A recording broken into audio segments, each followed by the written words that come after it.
뉴스는 전달로만 끝나지 않습니다. 뉴스를 본 시청자의 생각이 더해질 때 비로소 완성되는데요.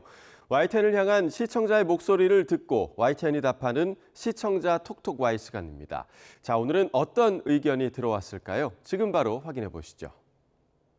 안녕하세요, 황지연입니다. 뉴스를 보다 생긴 궁금증, 이 시간에 남김없이 풀어드리겠습니다. 그럼 시청자 톡톡 Y 첫 번째 보도부터 살펴볼까요? 해하얀 설원으로 뒤덮인 노르웨이의 스발바르 제도. 노르웨이 영토이긴 하지만 1920년에 체결된 스발바르 조약에 따라 한국과 중국, 러시아 등 조약 가입국은 자유로운 연구, 경제 활동이 가능합니다. 최근 노르웨이는 스발바르가 제2의 그린란드가 될 수 있다는 위기감이 고조되면서 경계를 강화하고 있다고 로이터 통신이 보도했습니다. 북극해의 군사적 요충지이자 천연자원이 풍부해 중국과 러시아가 영향력 확대를 위해 움직이고 있기 때문입니다. 노르웨이 스발바르 제도에 러시아와 중국이 영향력을 넓히려는 움직임을 보이며 해당 지역이 최근 북극권의 화약고로 떠오르고 있다는 내용을 전했는데요. 강대국들이 왜 스발바르 제도와 그린란드가 위치한 북극권에 관심을 두는지 이유가 궁금하다는 시청자 의견이 있었습니다. 미국 트럼프 대통령이 그린란드를 탐내고 있다는 보도, 최근 자주 볼 수 있었죠. 그와 비슷한 맥락으로 러시아와 중국이 스발바르 제도를 차지하려는 속내를 보이고 있는데요. 그렇다면 그린란드와 스발바르 제도가 어떤 곳이길래 이렇게 탐을 내는 걸까요? 먼저 스발바르 제도와 그린란드는 모두 북극해의 자리에 지구상에서 인류가 거주하는 곳 중 가장 북쪽에 속하는데요. 그린란드는 북대서양과 북극해가 만나는 지점이자 북미와 유럽을 잇는 최단 경로상에 있습니다. 거리상으론 그린란드 수도 누크가 덴마크 수도인 코펜하겐보다 미국 뉴욕에 더 가깝다고 하는데요. 이러한 독특한 지정학적 위치 때문에 그린란드가 미국 안보의 핵심 거점으로 여겨진 거죠.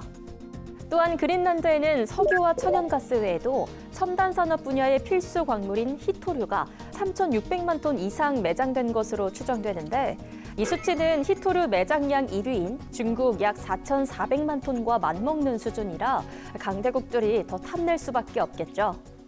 이제 러시아와 중국이 욕심을 드러내고 있는 스발바르 제도에 대해 알아볼까요? 노르웨이 관할인 스발바르는 주요 섬 5개를 비롯한 100여 개의 섬으로 구성돼 있는데요.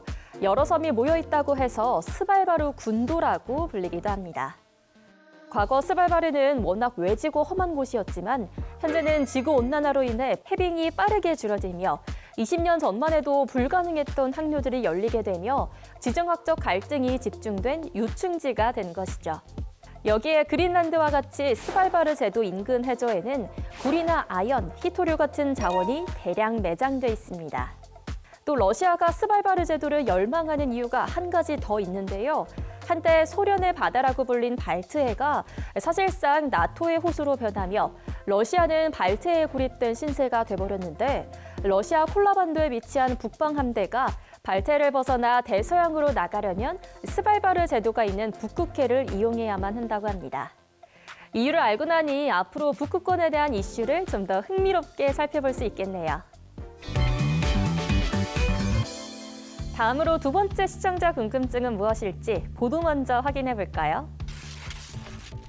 최근 독일 연구팀이 충격적인 실험 결과를 발표했습니다. 연구팀은 상어 이빨 600여 개를 모아 2300년쯤 예상되는 해양 산도에 노출했습니다. 그랬더니 이빨의 겉면뿐만 아니라 내부 구조까지 심각하게 약해지는 것이 관찰됐습니다. 이산화탄소가 바다에 흡수되면서 생기는 해양 산성화는 이미 조개나 산호 같은 석회질 생물에게 치명적인 것으로 알려져 왔습니다. 그런데 이제는 단단한 상어의 이빨까지 위협하며 해양 생태계의 균형을 흔들고 있습니다. 바닷물이 점점 산성화되면서 상어의 이빨이 약해질 수 있다는 연구 결과를 소개한 보도였는데요. 해양 산성화가 해양 생태계에 악영향을 미친다는 점을 알렸는데 산성화가 왜, 무엇 때문에 일어나는지 설명하지 않아 시청자들의 이해를 돕는 데 한계가 있다는 의견이 전해졌습니다. 그렇다면 해양 산성화가 왜 발생하는지 이 시간을 통해 한번 알아볼까요? 해양 산성화란 대기 중에 증가한 이산화탄소가 바닷물이 녹아들어 점차 산도가 강화되는 현상을 말합니다. 바다가 마치 탄산음료처럼 톡 쏘는 탄산수로 변하고 있다는 건데요. 해양 산성화는 지구의 환경 변화가 돌이킬 수 없을 지경으로 심각해지는지 판단하는 기준인 지구 위험 한계선의 9개 지표 가운데 하나인 만큼 지구 환경에 큰 영향을 주는 현상인데요. 이러한 현상의 주범, 바로 지구 온난화 때문이라고 합니다. 지구의 70%를 차지하는 바다는 이산화탄소를 흡수하는 거대한 스펀지로 대기 중 이산화탄소를 흡수하며 온난화를 완화하는 완충 역할을 해왔습니다. 그런데 흡수되는 이산화탄소의 양이 너무 많아지며 바다의 산성화가 가속화되는 동시에 탄소 흡수 능력까지 위협받고 있다는 건데요. 여기에 이산화탄소가 녹아든 바다 환경까지 조금씩 변화하고 있다는 겁니다. 지난해 국제학술지에서 발표된 해양 산성화에 대한 논문에 따르면 전 세계 해양의 산성화 수준이 5년 전인 2020년에 이미 돌이킬 수 없는 임계점에 도달했다고 하는데요. 이러한 해양 산성화는 당연히 해양 생물에게도 나쁜 영향을 줄 수밖에 없는데요. 일부 해양 생물은 해양 산성화의 영향으로 감각 기능이 떨어지고 먹이를 찾는 능력이 감소한다고 해요. 골격과 껍질이 탄산칼슘으로 이루어진 산호나 조개, 게 등 해양 생물의 껍질이 약해지고 성장 속도가 느려지며 생존율이 떨어진다고 하고요. 또 수심이 깊을수록 산성화 수준은 더 악화했다고 하는데요. 이러한 변화로 산호초, 극지 플랑크톤 서식지 등이 크게 줄어드는 결과를 낳았다고 합니다. 점점 심각해지고 있는 해양 산성화의 속도를 늦출 수 있는 방법 중 하나, 탄소 배출을 줄이는 건데요. 돌이킬 수 없는 상황이 되기 전에 적극적으로 대응하는 노력이 필요해 보이네요. 오늘의 마지막 주제에 대한 시청자 의견 이어서 확인해 볼까요? 이재명 대통령이 등록 임대주택에 주어지는 다주택 양도세 중과 제외 혜택의 존속 여부에 대해 논의해보자고 제안했습니다. 이 대통령은 어제 SNS에 같은 다주택인데 한때 등록 임대였다는 이유로 영구적인 특혜를 줄 필요가 있느냐는 의견도 있다며 이같이 밝혔습니다. 이어 일정 기간 처분 기회는 주어야겠지만 임대 기간 종료 후 등록 임대주택에 대한 각종 세제도 일반 임대주택과 같아야 공평하지 않겠느냐고 적었습니다. 대통령이 등록 임대주택에 주어지는 다주택 양도세 중과 제외 혜택의 존속 여부에 대해 논의해보자고 제안한 내용을 전했는데요. 여기서 언급한 등록 임대주택이 무엇인지, 혜택과 의무는 무엇이 있는지 등 관련 정보가 부족해 보인다는 시청자 의견이 있어 가지고 와봤습니다. 그렇다면 등록 임대주택이 무엇인지 상세히 살펴볼까요? 여기서 말하는 민간 등록 임대주택은 개인이나 법인이 보유한 주택을 정부에 등록해 일정 기간 의무적으로 임대하고 대신에 세제 혜택을 받는 제도입니다. 민간 등록 임대사업자 제도는 주택 공급을 늘리고 세입자 주거 안정을 위해 1994년 처음 도입된 이후 문재인 정부 때인 2017년에 활성화됐습니다. 등록 임대사업자가 받을 수 있는 가장 큰 혜택은 세금 감면인데요.